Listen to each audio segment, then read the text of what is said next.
dalam membawa acara kita pada hari ini tentang seminar mengenai pengibasan yang dilaksanakan oleh Ibu Rosliani Zebua SPD sebagai calon guru penggerak angkatan ke-11. Sebelumnya, terimalah salam saya dalam bahasa daerahnya kita. Ya Aho. Yang terhormat Ibu Kepala Sekolah UPTD SD Negeri 070984 Puri, yang kami hormati Bapak Ibu Guru, staf pegawai tata usaha, dan serta Bapak Ibu Guru yang hadir berkenan di tempat ini. Puji dan syukur kita panjatkan kehadirat Tuhan Yang Maha Kuasa. Atas kasih-Nya kita dapat dipertemukan kembali di tempat ini untuk mengikuti seminar tentang pengibasan. Baik Bapak Ibu Guru, langsung saja sebelum kita mendengarkan pengibasan dari Ibu Rosliani Zebua SPD, terlebih dahulu mari kita dengarkan arahan dari Ibu Kepala Sekolah. Kepada Ibu dipersilakan.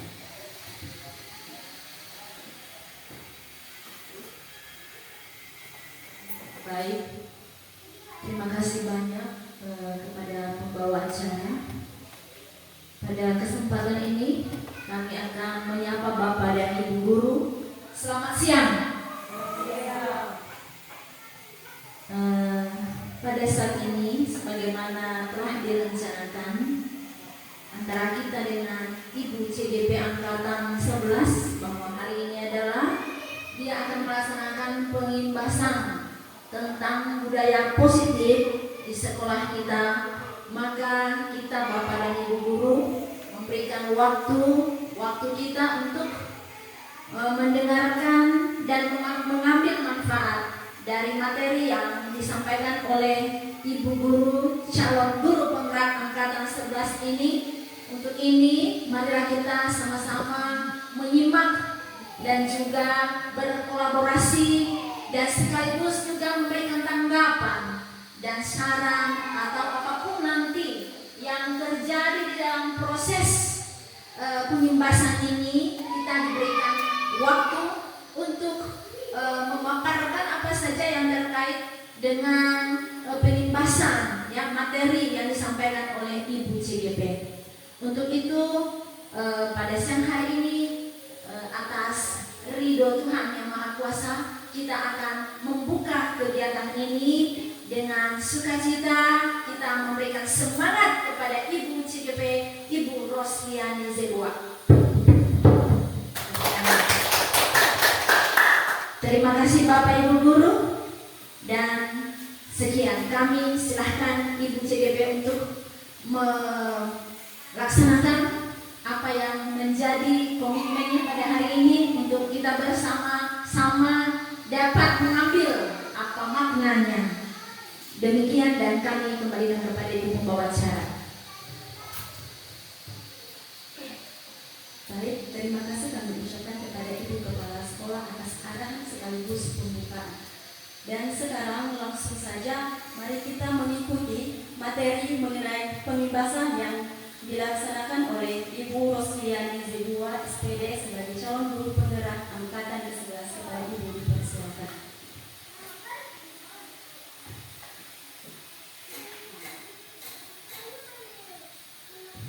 Baik Bapak Ibu, terima kasih kesempatan yang telah diberikan kepada saya. Sebelum saya masuk pada materi, terimalah salam dari saya. Ya Aho. Ibu Kepala Sekolah yang saya hormati, Bapak Ibu Guru yang berkenan hadir di tempat ini yang saya hormati. Puji syukur kita panjatkan kehadirat Tuhan Yang Maha Kuasa atas perkenannya kita dapat berkumpul di tempat ini yang sangat sederhana sekali untuk mendengarkan dan menyaksikan nanti yang menjadi materi pada hari ini tentang budaya positif. Saya sangat mengucapkan terima kasih banyak kepada Bapak Ibu, terlebih Ibu Kepala Sekolah yang bersedia memberikan saya waktu untuk menyelesaikan tugas ini. Baik Bapak Ibu, adapun tujuan daripada saya datang atau berdiri di depan ini, yaitu tugas ini adalah salah satu aksi nyata yang harus dan tidak mau atau tidak boleh tidak kami melaksanakannya di sekolah, yang harus kami imbaskan kepada Bapak Ibu Guru. Kemudian yang kedua, kegiatan ini berlangsung karena ini adalah ilmu yang saya dapatkan dari kegiatan program Guru Penggerak. Walaupun nanti hanya sedikit yang bisa saya bagikan kepada Bapak Ibu, tapi daripada saya simpan, mungkin tidak akan ada manfaatnya bagi saya dan bagi teman-teman, terlebih-lebih murid-murid kita yang akan kita dampingi setiap hari di dalam kelas. Dan yang ketiga Bapak Ibu, kalau hanya saya sendiri yang tahu atau mengerti tentang budaya positif ini, mungkin tidak akan pernah bisa terwujud tanpa kolaborasi antara Bapak Ibu dan dukungan dari Ibu Kepala Sekolah. Bapak Ibu yang saya hormati, saya berdiri di depan ini juga bukan menggurui Bapak Ibu, tetapi marilah kita sama-sama belajar. Saya bukan pintar sekali di depan ini, tetapi apa yang menjadi kelemahan saya, Bapak Ibu menutupinya supaya terwujud budaya positif di sekolah kita tercinta ini. Langsung saja Bapak Ibu, nah materi kita hari ini adalah aksi nyata diseminasi budaya positif di UPTD SDN 07094 Umuri. Baik Bapak Ibu, agar forum diskusi kita ini berjalan dengan baik, maka perlu kita menyepakati apa yang menjadi kesepakatan di dalam forum diskusi kita. Ada beberapa yang sudah saya tampilkan di depan, contohnya menghargai siapapun, menjadi pendengar yang baik, dan mungkin ada tambahan dari Bapak Ibu, akan saya persilakan.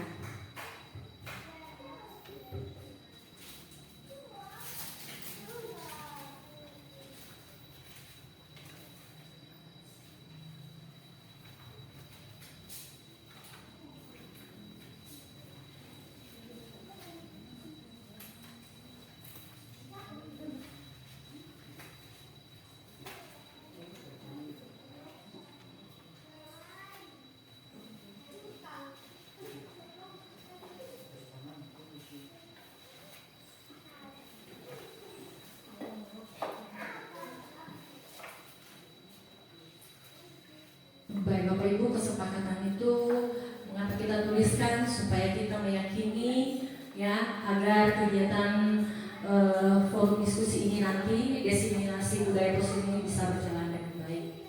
Nah nanti setelah selesai ditulis Bapak Ibu boleh melengketkannya di depan ini. Di sini sudah saya kasih tempat.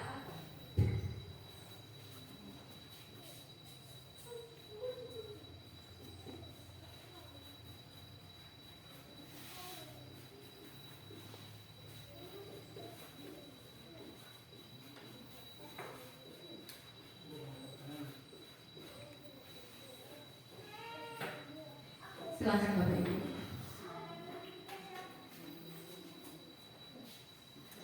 Kasih depan Bu. Iya, kasih di depan Bu, di sini ditempelkan. Di depan aku nih. Ada satu lagi.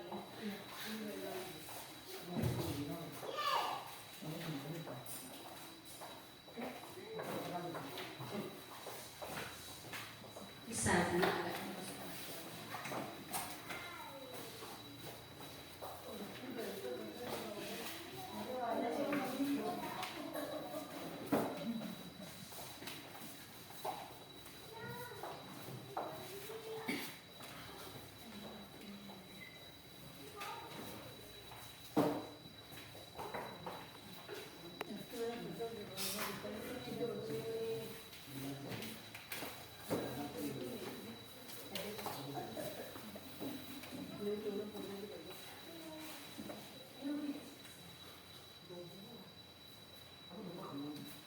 Baik Bapak Ibu, terima kasih partisipasinya dan saya akan membacakan apa yang menjadi kesepakatan kita hari ini.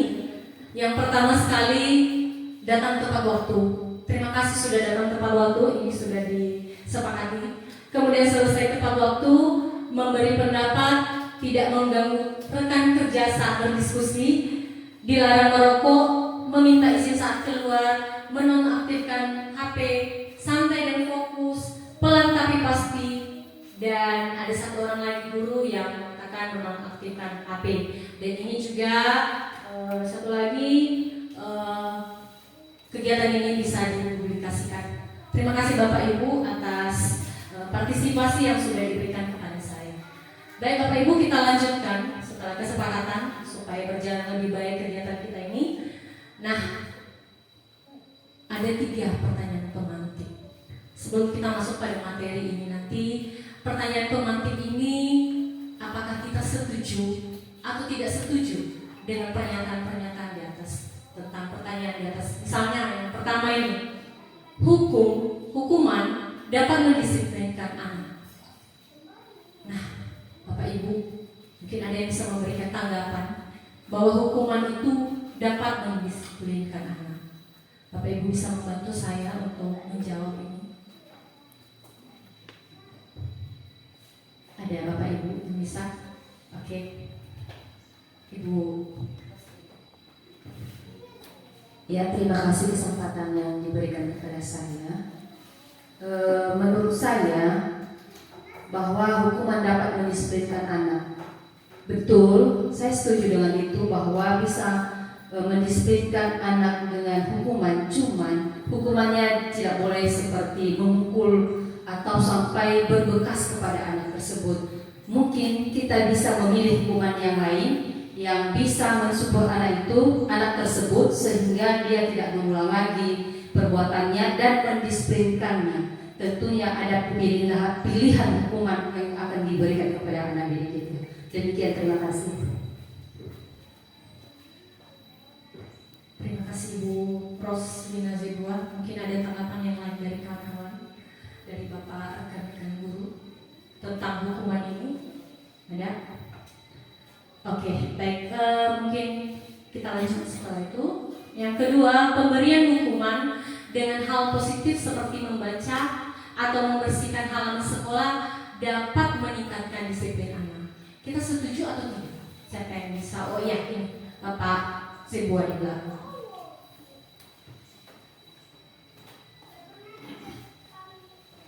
Baik, terima kasih untuk kesempatan yang diberikan kepada kami. Ini menurut kami pendapat dari kami yang katanya di atas, pemberian hukuman dengan positif seperti membaca atau membersihkan halaman sekolah dapat meningkatkan disiplin anak. Ya, kami setuju sekali dengan hal ini di atas. Ini menurut kami, karena mungkin yang memberikan hukuman yang positif kepada anak seperti membaca atau membersihkan halaman sekolah dapat meningkatkan disiplin anak. Contohnya kan, seperti pagi-pagi itu kan anak-anak jangan terlambat, dan mungkin dengan kita memberikan hukuman yang positif, siapa terlambat nanti akan membersihkan halaman sekolah, mengumpul sampah, dan mungkin ada hukuman positif lainnya, dan mungkin lagi pasti mereka akan cerah dengan terlambat yang masuk sekolah dengan memberikan hukuman yang positif seperti itu. Saya terima kasih. Terima kasih saya ucapkan kepada Bapak Zebua. Dan yang terakhir ini kita hanya memberikan kata setuju atau tidak setuju, ya. Yang di sini nomor 3, memberi penghargaan dapat meningkatkan motivasi belajar anak. Menurut kita Bapak Ibu guru dari SD Tumori, apa setuju atau tidak setuju? Setuju. Oke, setuju.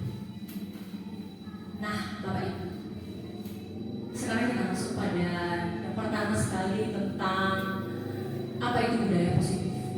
Nah, seorang guru, ya, kita sebagai seorang guru ini harus memiliki kemampuan, ya, memiliki kemampuan dalam mewujudkan budaya positif.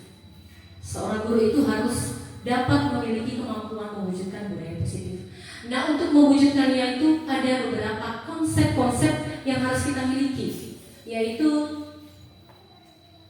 yang pertama, ya, yang pertama ini adalah disiplin positif. Kemudian yang kedua, motivasi perilaku manusia. Ketiga, keyakinan sekolah atau kelas. Keempat, kebutuhan dasar manusia. Kelima, posisi kontrol restitusi. Dan keenam adalah segitiga restitusi. Jadi inilah keenam Bapak Ibu yang dapat mewujudkan budaya positif di sekolah kita tercinta ini. Nah, kita lanjut, apa itu disiplin positif? Disiplin positif ini adalah suatu cara penerapan disiplin yang mengajarkan anak bertanggung jawab dan menumbuhkan kesadaran diri berdasarkan nilai-nilai kebajikan.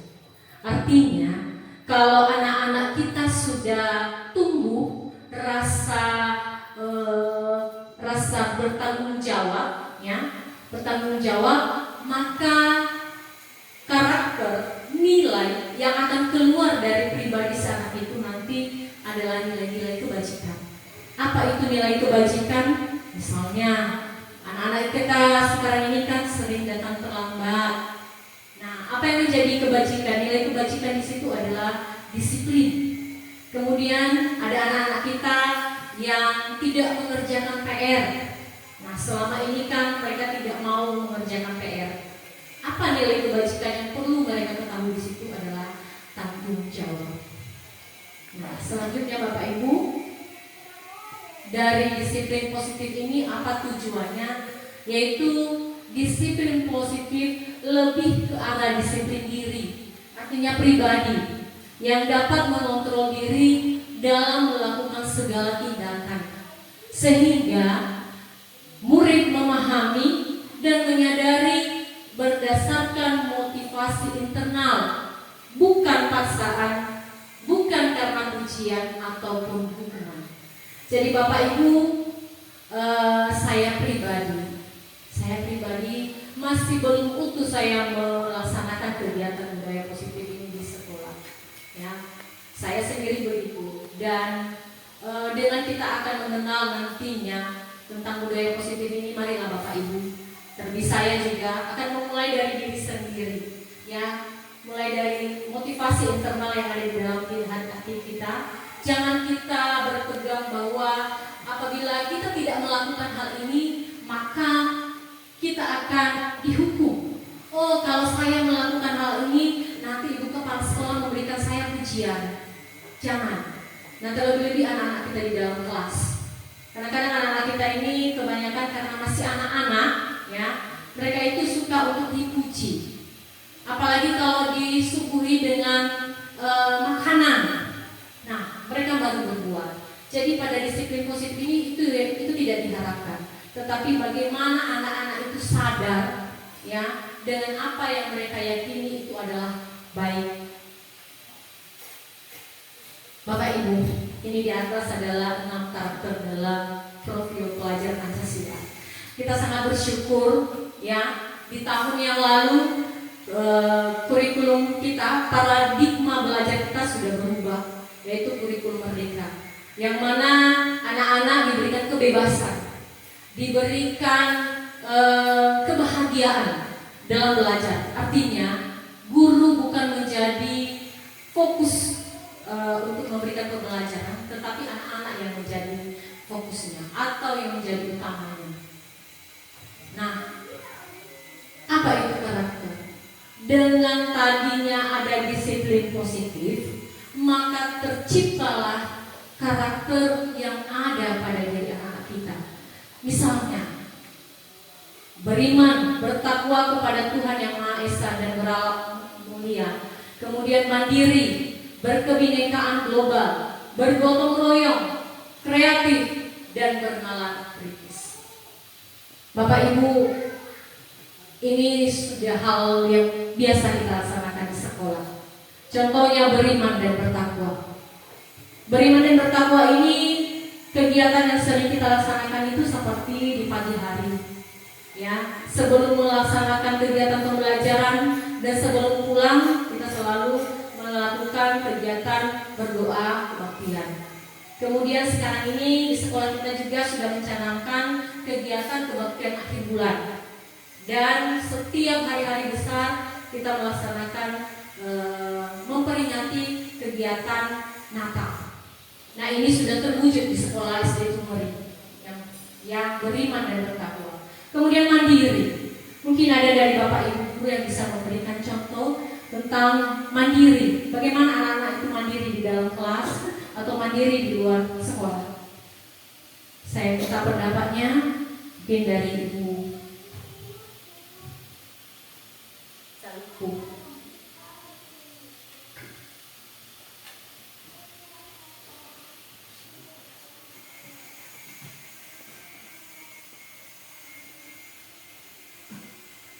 Baik, saya akan memberikan pendapat tentang mandiri.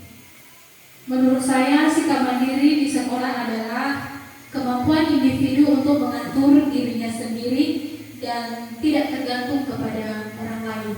Demikian.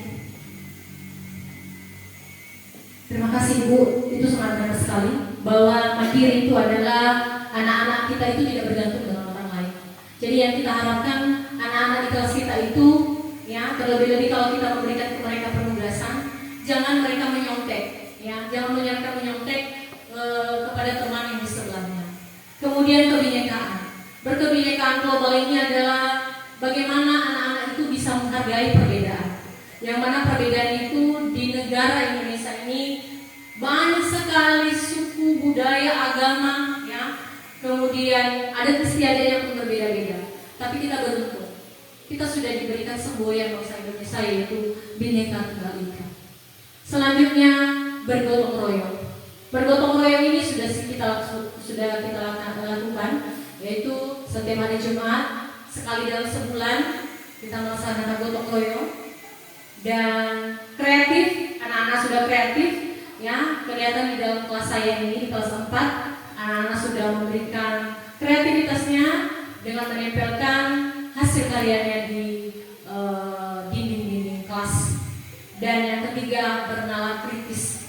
Bernalar kritis ini artinya anak-anak kita ini memiliki pengetahuan, ya, pada saat Bapak Ibu gurunya memberikan pemahaman tentang materi, maka mereka dengan otomatis, dengan cepat, ya, mereka dapat berinteraktif dalam kegiatan pembelajaran. Selanjutnya Bapak Ibu, nah, apa yang muncul? Apa motivasi? Mengapa bisa termotivasi anak-anak melakukan disiplin positif ini? Nah, ini dia Bapak Ibu. Ada 3 motivasi perilaku manusia. Mengapa ia melakukan hal itu? Yang pertama, untuk menghindari ketidaknyamanan atau hukuman. Ini sangat jelas sekali Bapak Ibu. Kita dulu waktu kita masih sekolah dasar, ya. Contohnya saya sendiri, kalau saya terlambat datang ke sekolah akibat bangun kesiangan, sampai di sekolah saya memberikan alasan yang banyak. Tetapi pada pada motivasi perilaku atau di disiplin positif ini sebenarnya tidak boleh dilakukan. Jangan sampai kita mencari celah supaya kita tidak diberikan satu nasihat, ya. Karena sekarang ini juga tidak boleh ada yang namanya hukuman. Jadi inilah yang terjadi kepada anak-anak kita. Contohnya lagi, kalau misalnya mereka di dalam kelas, ya, ribut, maka dia akan menuduh kawannya. Bukan saya, tapi dia. Nah, itu yang terjadi. Jadi anak-anak memiliki motivasi untuk dia nyaman, ya, supaya dia tidak kena daripada hukuman. Selanjutnya, apa motivasinya? Untuk mendapat imbalan atau penghargaan dari orang lain. Nah, ini sering terjadi. Apalagi kalau misalnya anak ini memang tabiatnya suka ribut. Nah, nanti dia tidak ribut lagi kalau misalnya, wah, hebat kali kamu nak, hari ini kamu tidak terlambat lagi ke sekolah ya. Wah, pantas kamu ganteng kali hari ini. Nah, besok kalau kamu datang lagi ke sini tidak terlambat, ibu kasih nilai yang baik.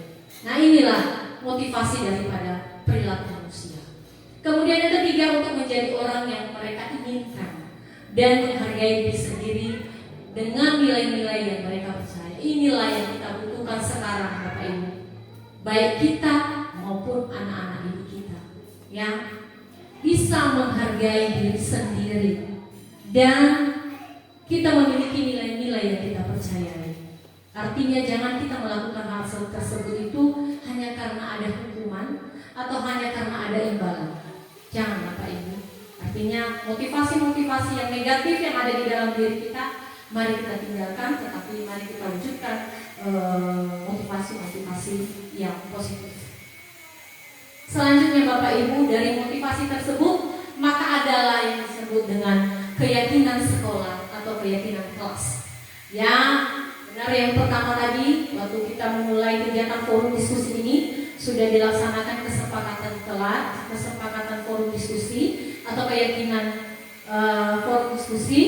Nah, bagaimana tentang keyakinan? Ini dia Bapak Ibu. Apa peran guru? Perannya itu adalah mewujudkan terbentuknya keyakinan sekolah atau kelas dengan adanya kesepakatan antara guru dan murid. Saya rasa semua di setiap kelas sudah ada yang namanya kesepakatan kelas. Karena sebelum kita memulai pembelajaran, atau di awal pembelajaran, setiap kelas selalu menggunakan atau menempelkan yang namanya keyakinan kelas. Nah, kemudian keyakinan sekolah itu atau keyakinan kelas itu berupa pernyataan-pernyataan universal. Universal artinya bersifat umum yang biasa digunakan di sekolah dan mudah diingat dan dipahami dan harus diterapkan di lingkungan. Contohnya datang tepat waktu. Usahakan Bapak Ibu dalam membuat keyakinan kelas jangan menggunakan kata-kata atau nilai-nilai yang tidak positif. Contohnya Bapak Ibu, tidak terlambat ke sekolah. Jangan membuang sampah sembarangan. Kita usahakan kata-kata tersebut Bapak Ibu jangan kita tampilkan ya di dalam keyakinan kelas. Tetapi buanglah sampah pada tempatnya. Selanjutnya Bapak Ibu, inilah keyakinan kelas, contoh keyakinan kelas yang sudah saya buat. Salah satunya adalah bekerja sama membersihkan kelas. Ya, anak-anak kita ini diberikan tanggung jawab ya, yang mana di setiap kelas itu tentunya ada pembagian siapa saja yang menjadi piket mingguan. Kemudian saling peduli, menjaga dan meletakkan barang sesuai tempatnya. Kemudian mengerjakan tugas tepat waktu dan tepat waktu serta aktif di dalam kelas. Itu yang kami harapkan atau itu yang menjadi keyakinan kelas. Ya. Selanjutnya dari keyakinan tadi Bapak Ibu, tentu ada kebutuhan dasar. Ada kebutuhan dasar manusia. Baik, sebelum kita masuk pada kebutuhan dasar manusia, alangkah baiknya biar kita lebih semangat lagi, ya. Marilah kita melakukan ice breaking. Mohon bantuan dari Bapak Ibu yang membawakan kita pada ice breaking. Siapa yang bisa membantu saya? Baik, Ibu Yanti. Oke, Ibu. Kepada Ibu supaya suasana kita lebih tidak tegang Bapak Ibu, mari kita bergerakkan badan bersama dengan Ibu Yanti. Kepada Ibu kami persilakan.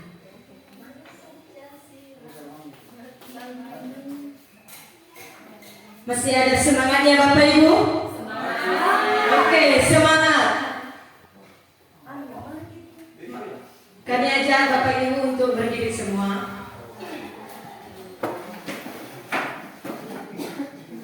Nanti kami akan peragakan di depan ini sebentar saja ya. Nanti Bapak Ibu akan menirukan gerakannya.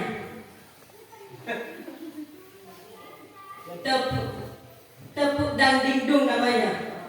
Dang dang dang, ding ding ding, dung dung dung. Oke. Yang pertama ya, sebelah kiri ya Bapak Ibu. Sekali lagi. Oke. Dang dang dang, ding ding ding, dung dung dung. Oke. Kanan yang duluan ya Bapak Ibu. Tepuk semangat. Dang dang dang, ding ding ding, dung dung dung. Ulang lagi Bapak Ibu. Lebih semangat, lebih cepat. Oke. 1, 2, 3. Dang dang dang, ding ding ding, dung dung dung. Terima kasih. Saya ucapkan terima kasih kepada Ibu Yanti yang begitu semangat melakukan ice breaking, yang mana benarnya begitu lentur ya Bapak Ibu, begitu lentur melakukan ice breaking. Baik Bapak Ibu, kita lanjutkan sekarang mengenai kebutuhan dasar manusia. Nah, Ini dia Bapak Ibu, apa yang menjadi kebutuhan dasar. Bukan hanya kita sebagai guru, anak-anak pun seperti itu. Nah, ada kebutuhan dasar manusia. Apa itu kebutuhan dasar manusia?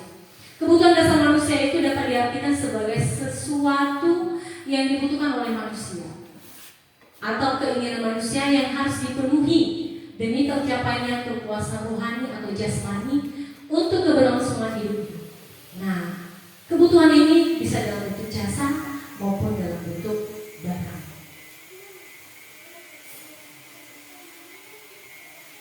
Apa itu kebutuhan dasar manusia, Bapak Ibu? Ini dia di atas.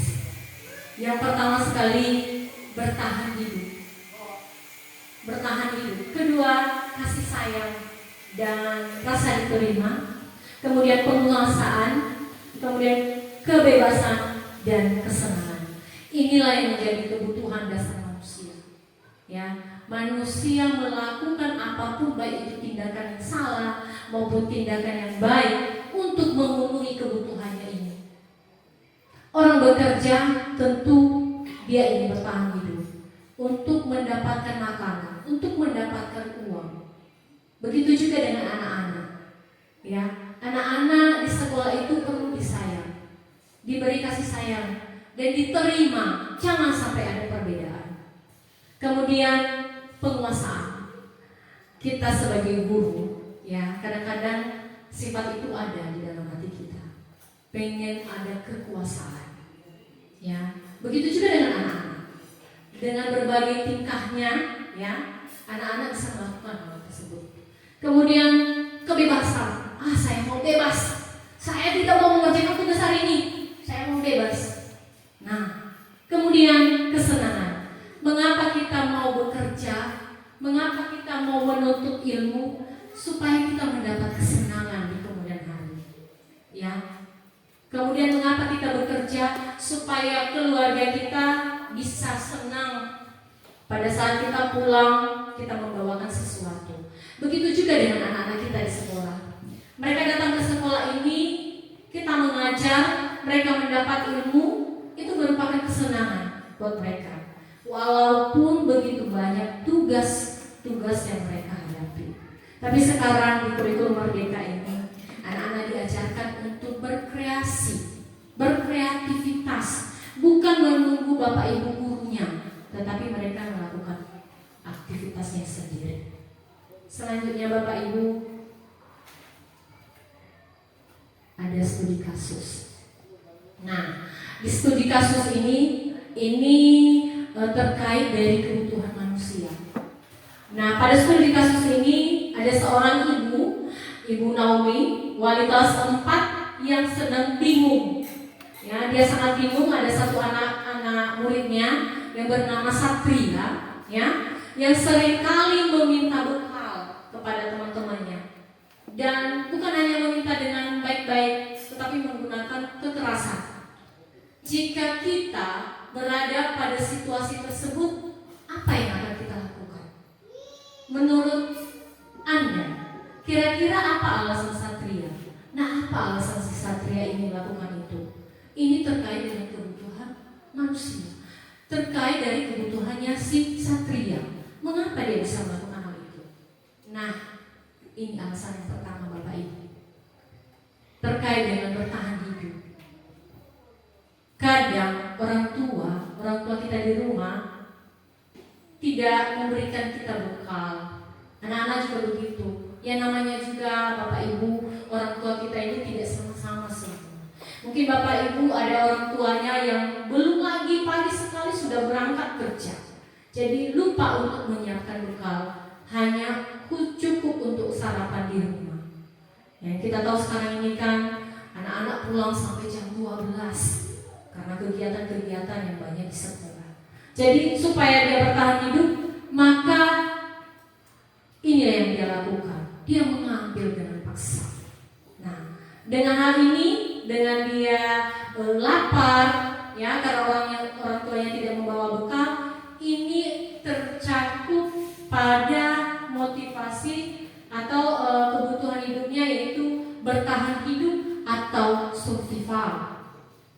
Ini alasan yang pertama, karena dia lapar. Kemudian Kemudian alasan yang kedua Bapak Ibu, itu karena dia merasa senang, ya. Dia senang kalau misalnya anak-anak memperhatikan dia kalau dia mengambil makanan temannya, ya.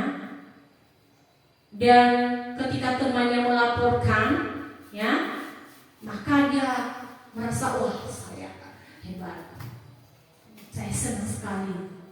Ada yang memperhatikan saya. Karena selama ini kalau saya tidak berbuat demikian, maka mereka tidak memperhatikan saya. Bapak Ibu juga tidak memperhatikan saya. Ya udahlah, saya melakukan hal ini. Makanya inilah kebutuhan daripada si Satria ini. Dia melakukan hal ini supaya dia disayang, supaya dia diperhatikan. Oleh siapa? Oleh teman-teman dan juga Bapak Ibu guru. Dan dengan dipanggilnya orang tuanya di rumah, tentu orang tuanya memperhatikan dia. Karena selama ini Bapak Ibu, mungkin orang tuanya sibuk dengan pekerjaan, sehingga anak-anaknya terlantar. Nah, selanjutnya alasan yang ketiga Bapak Ibu, ini yang saya katakan tadi, ingin kekuasaan, menjadi penguasa, ya. Dengan dia berkelahi, dengan dia menunjukkan kehebatannya, maka teman-temannya takut pada dia, ya, takut, sehingga mereka akan menuruti apa yang menjadi keinginannya. Nah, dengan dia diikuti keinginannya, maka dia menjadi penguasa di dalam kelasnya. Selanjutnya, alasan keempat, yaitu karena dia merasa bosan. Nah, bosan dengan makan makanan itu aja. Masa tempe-tempe saja, masa tahu-tahu saja dari Senin sampai Sabtu bekalku sama mamaku ini kok tahu-tahu aja ya. Kenapa tidak pernah ayam goreng? Dia tidak tahu bagaimana kondisi keuangan orang tua. Yang namanya anak-anak, yang penting saya senang. Itu yang terjadi. Sama seperti anak saya di rumah juga Bapak Ibu. Ya, anak-anak itu yang penting saya makan jajan hari ini. Mereka tidak peduli apakah ada uang atau tidak. Begitu juga dengan anak-anak di sekolah. Itulah kondisi yang selalu kita temui. Ya, jangankan untuk mengambil makanan teman, mengambil buku teman, mengambil pensil teman pun kadang-kadang mereka lakukan seperti itu. Nah, itu kenapa? Butuh kebebasan. Ya, mereka bebas, pengen bebas, Bapak Ibu. Jadi bagaimana kita sebagai guru? Ya, kita harus lebih dekat kepada mereka, memberikan teladan yang baik kepada anak-anak didik kita. Selanjutnya Bapak Ibu, yaitu ini dia, pengen senang-senang, ya, pengen senang-senang kayak seperti kita tadi, karena kita sudah mulai jenuh, ya mungkin dia jenuh dengan pembelajaran, maka dia melakukan keisengan, ya iseng dan menikmati. Nah, ini dia Bapak Ibu, dia yang menikmati ekspresi wajah teman-temannya yang kesal. Aduh, ini bahaya sekali Bapak Ibu. Kalau misalnya ada anak-anak kita yang seperti ini, dengan melihat temannya yang sudah cemberut, apalagi menangis dan dia tertawa terbahak-bahak, aduh, ini sering terjadi Bapak Ibu. Ya, ini sering terjadi. Mengapa bisa timbul hal tersebut? Karena dia pengen senang-senang, ya, ingin kesenangan. Nah, inilah motivasi daripada siswa-siswa kita atau manusia pada umumnya. Jadi ada lima alasan atau 5 kebutuhan manusia yang sudah kita sebutkan tadi, yaitu yang pertama bertahan hidup, yang mana si Satria ini supaya bertahan hidup karena dia lapar, dia mengambil makanan temannya. Kemudian kasih sayang, ya, dengan dia mengambil itu maka dia akan diperhatikan oleh teman, diperhatikan oleh Bapak Ibu guru, apalagi orang tuanya. Kemudian penguasaan. Nah, dengan dia menunjukkan kehebatannya, dia berkelahi, maka ada kekuasaan. Di kelas 4 saya yang paling hebat, mereka tidak bisa melawan saya. Nah, kemudian kebebasan, pengen bebas. Begitulah anak-anak, pengen bebas untuk melakukan ekspresinya. Tetapi, ya, di balik kebebasan itu juga harus ada aturan, Bapak Ibu. Nah, kita yang menjadi contoh, kita menjadi teladan dalam sikap-sikap anak-anak tersebut. Dan yang terakhir adalah kesetiaan. Selanjutnya Bapak Ibu, Inilah alasan-alasannya itu tadi. Nah, apa yang menjadi posisi kontrol dari kegiatan ini? Posisi kontrol restitusi. Restitusi ini Bapak Ibu artinya metode pendisiplinan yang paling baik. Mana yang paling baik yang kita inginkan? Nah, 5 posisi kontrol yang biasa kita lakukan ini dia. Yang pertama, guru sebagai penghukum. Kedua, guru sebagai pembuat merasa bersalah. Ketiga, guru sebagai teman. Keempat, guru sebagai pemantau. Dan yang kelima adalah guru sebagai manajer. Semua posisi ini kita sudah ada di sini. Sudah ada kita di sini, termasuk saya. Saya sudah ada di sini, di posisi ini.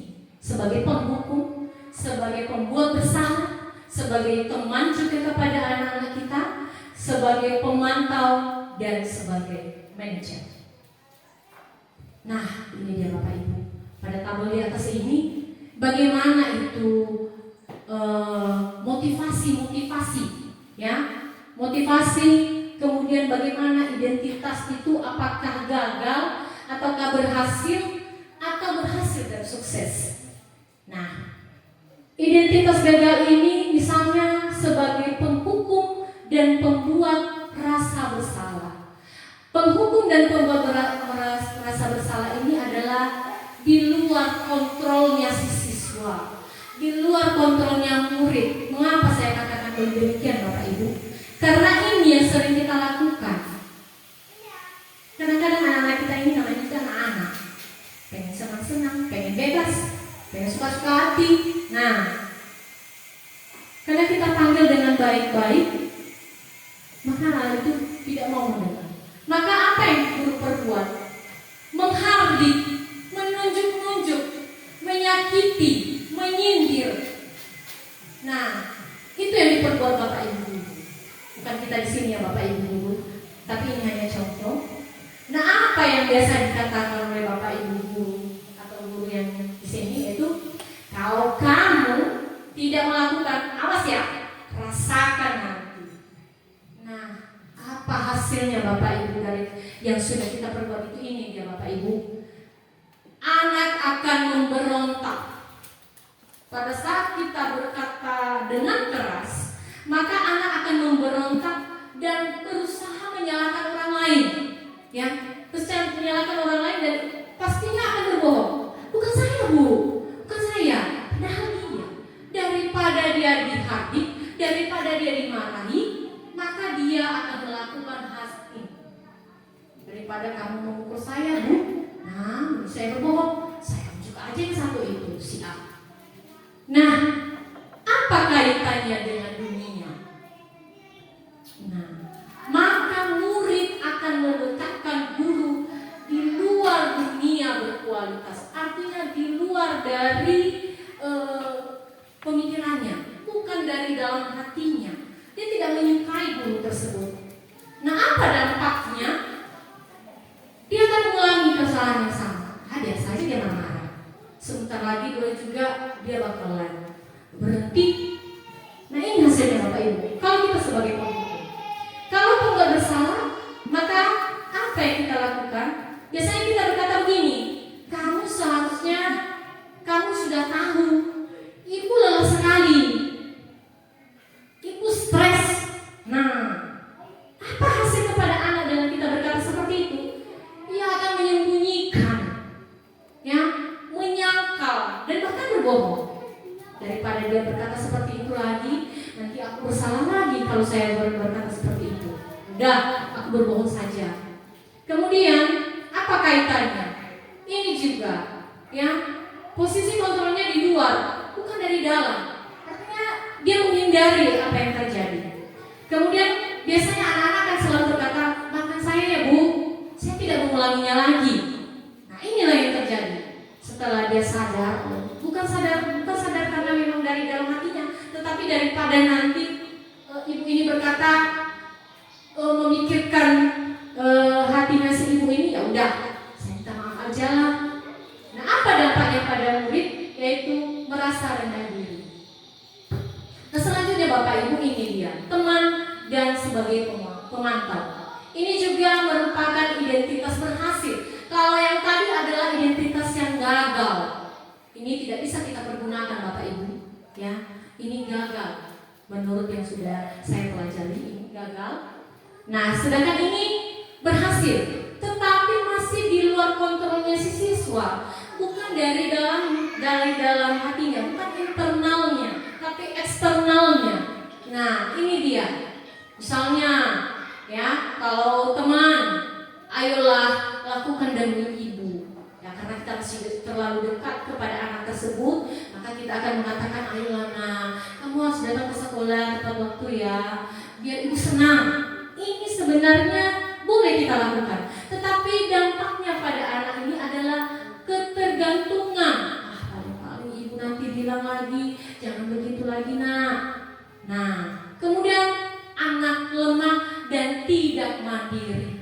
Padahal diharapkan pada profil pelajar Pancasila kita diharapkan untuk ada namanya mandiri, ya, mandiri.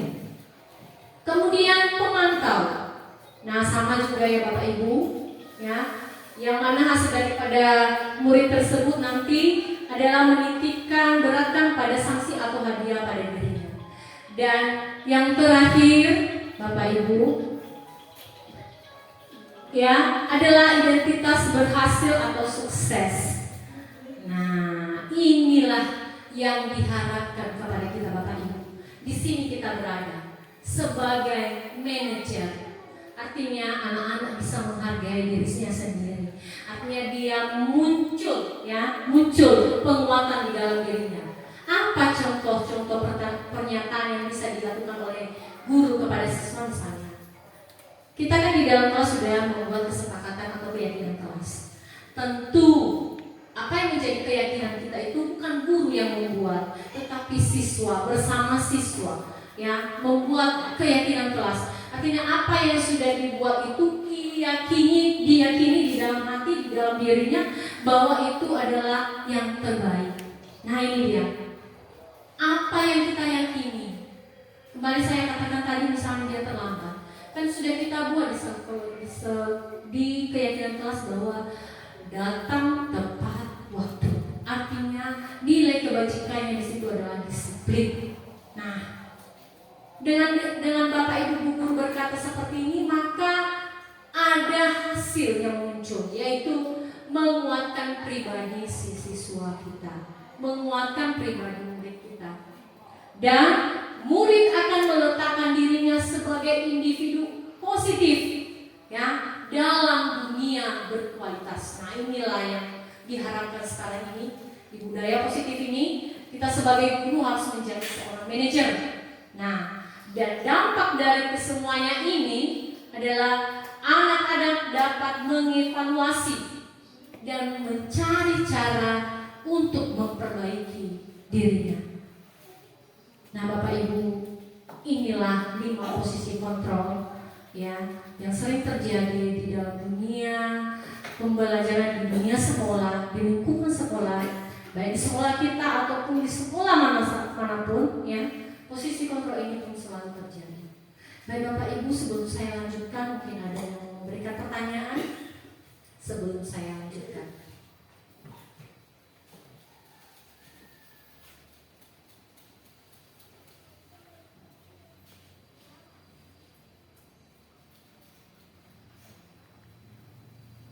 Tidak ada ya Bapak Ibu?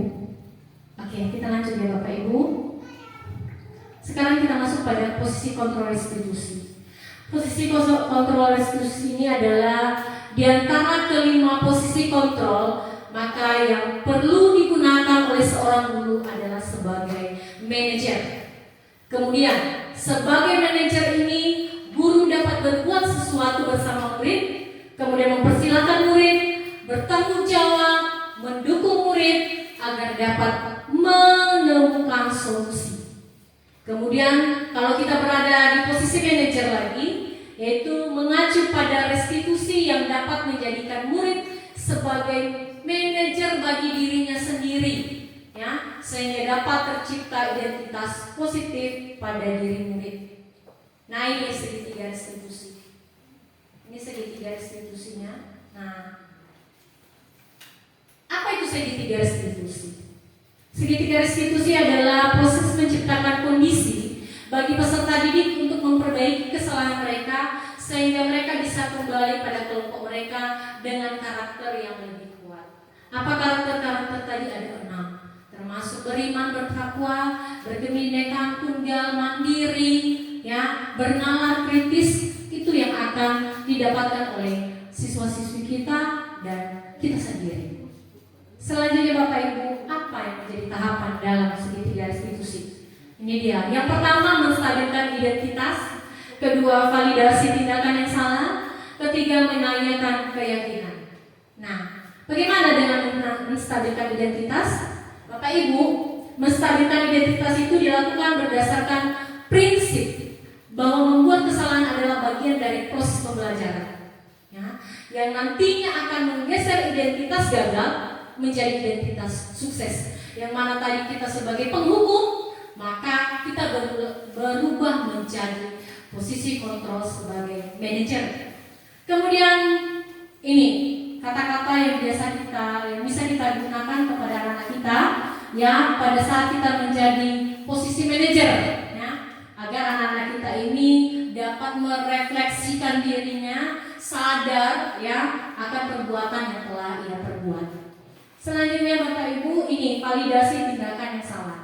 Nah, pada validasi tindakan yang salah ini dilakukan berdasarkan prinsip bahwa setiap perilaku berupaya memenuhi suatu kebutuhan tertentu, sehingga guru atau orang tua akan bergeser dari pemikiran stimulus respon menjadi proaktif, serta akan lebih mengenali dan mengakui kebutuhan murid. Ya, maksudnya di sini Bapak Ibu, ya, karena kita selama ini hanya menghukum anak saja, ya, tidak peduli dengan apa yang sedang terpikirkan oleh anak-anak kita, maka marilah kita lebih dekat dengan anak-anak, ya, dengan memberikan pertanyaan-pertanyaan yang sebelumnya tadi.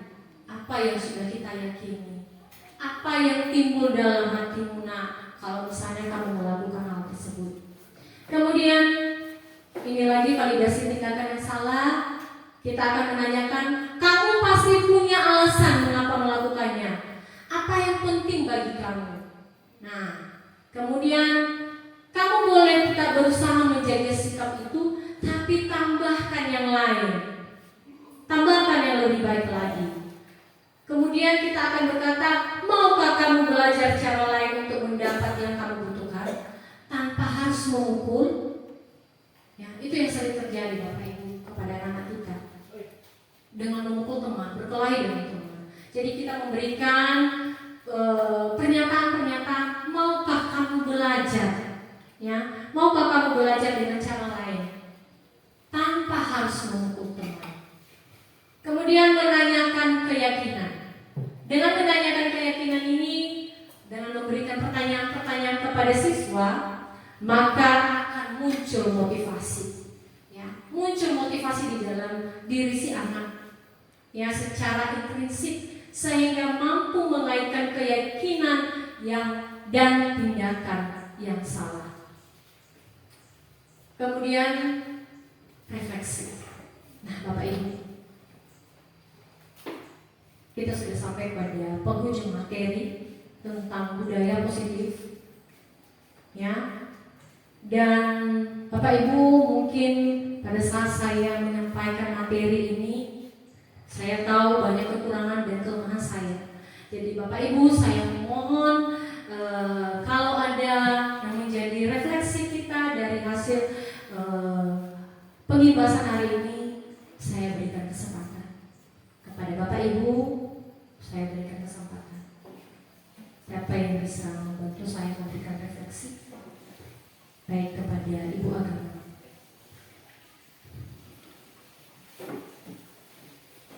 Baik Bapak Ibu semuanya, dari hasil yang sudah disampaikan oleh Ibu Lia, saya sangat senang dan termotivasi untuk melaksanakannya di setiap pembelajaran, khususnya pembelajaran agama, yang mana budaya positif ini sangat baik dan berguna untuk ditanamkan kepada peserta didik dan juga kepada kita Bapak Ibu guru. Demikian saja. Ada lagi yang lain? Oh, ya. Terima kasih kesempatan yang diberikan kepada kami. Dan terima kasih juga kepada Ibu Pemateri hari ini yang sudah menyampaikan beberapa materi dan membuat kami memahami ternyata beginilah yang namanya budaya positif. Kami juga sebagai guru yang selama ini kami memang mengerti cuma dengan pemaparan materi yang diberikan oleh Ibu Pemateri, Ibu Rosliani Zebo SPD menambah ilmu kami dan semangat kami sehingga kami bisa menerapkannya budaya positif ini di dalam kelas dan lebih semangat lagi. Terima kasih materi buat hari ini menjadi bekal kami untuk masuk ke dalam kelas. Demikian. Terima kasih Ibu Roslina Zebua. Mungkin ada tambahan dari kepala sekolah memberikan refleksi.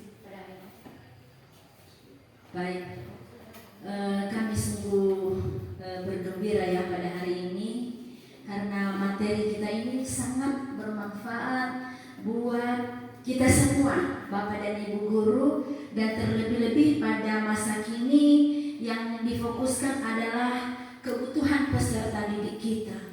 Jadi dengan adanya materi ini yaitu budaya positif yang tadinya ada item-itemnya yang termasuk di dalamnya antara lain tentang disiplin positif dan yang paling terakhir tadi yang sudah banyak disampaikan oleh Ibu Guru CGP Angkatan 11 Ibu Rosliani Zebua yaitu tentang segitiga restitusi.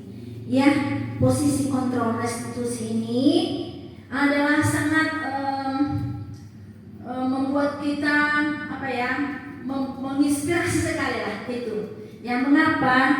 Karena dengan kita belajar mengenai materi ini, kita bisa mengerti bagaimana sebenarnya sikap kita kepada murid-murid kita, di mana anak-anak kita ini sangat membutuhkan kasih sayang, ya, kepedulian kita, perhatian dari guru-gurunya. Ya, jadi bisa kita simpulkan, sebenarnya anak-anak itu melakukan suatu sikap-sikap yang negatif atau ada perbuatan yang mereka yang kurang berkenan, ada sebab-sebabnya, ada latar belakangnya. Jadi marilah kita, ya Bapak dan Ibu guru, ya, memperhatikan anak-anak kita dengan sungguh-sungguh, bagaimana supaya anak-anak kita itu memiliki karakter profil pelajar Pancasila. Tentu dengan memperhatikan kebutuhan dasar mereka tadi, sebagaimana tadi disampaikan oleh Ibu Guru penggerak ya CGP Angkatan 11 ini, saya sudah ambil beberapa hal-hal penting tentang materi ini. Jadi sebaiknya kita itu menjadi guru yang guru sebagai pemantau ya, dan guru sebagai manajer. Itu yang paling bagus sehingga membuat siswa-siswa kita mandiri dan juga melakukan sesuatu perbuatan itu adalah bukan karena dipuji atau karena sesuatu yang diinginkannya diberikan, tapi benar-benar perbuatannya itu adalah berasal dari kesadarannya sendiri, dibuatnya karena motivasi dari diri, dari dalam dirinya sendiri ya, intrinsik ya namanya. Jadi saya menghimbau kita semua, marilah kita melaksanakan budaya positif ini di sekolah kita. Saya memotivasi Bapak dan Ibu guru untuk membuat ya masing-masing ibu wali kelas dan juga guru mata pelajaran untuk membuat keyakinan kelas di kelas kita masing-masing, juga di mata pelajaran kita masing-masing, sehingga anak-anak kita bisa melakukan disiplin yang positif itu dalam kehidupan kesehariannya, baik di sekolah, di lingkungan masyarakat ya, sehingga anak-anak kita ini kelak terbina perbuatan mereka sesuai dengan ekspektasi kita sebagai guru mereka dan sesuai juga dengan ekspektasi orang tua mereka. Demikian yang kami sampaikan, walaupun masih ada ya yang sebenarnya, tapi kita juga harus ingat waktu, dan mungkin juga ada Bapak Ibu guru yang masih mau menyampaikan ide-ide yang lain atau berupa semangat ya, karena Ibu Guru CGP tadi telah menyampaikan kepada kita materinya. Terima kasih Ibu Guru CGP, Ibu Rasmiani, dan juga Bapak dan Ibu Guru yang telah memperhatikan, memberi perhatian yang sungguh-sungguh pada materi ini. Terima kasih. Yahoo. Terima kasih atas refleksi tanggapan dari Ibu Kepala Sekolah. Berikan aplaus kepada Ibu Kepala Sekolah semua. Oke, terima kasih. Mungkin ada tambahan yang lain dari Ibu Duha, Bapak semua. Baik, terima kasih atas perhatian yang sudah diberikan kepada saya. Hampir 1 jam lebih saya sudah menemani Bapak Ibu ya. Saya mengucapkan 1000 banyak terima kasih atas dukungan, baik tanggapan, saran dari Bapak Ibu yang sudah berkenan hadir pada hari ini. Nah, untuk menutup kegiatan ini saya kembalikan kepada pembawa acara.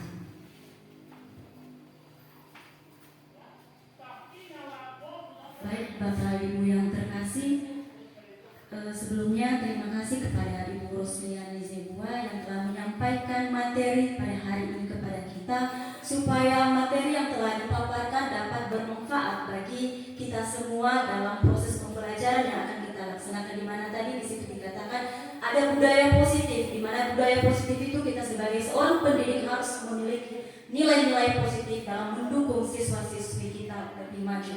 Dan terima kasih juga kepada kepala sekolah dan kepada Bapak Ibu guru yang telah meluangkan waktunya untuk hari ini, dan apapun yang akan kita laksanakan nanti dapat berjalan dengan lancar. Sekian dan terima kasih. Akhir kata saya ucapkan ya ampun.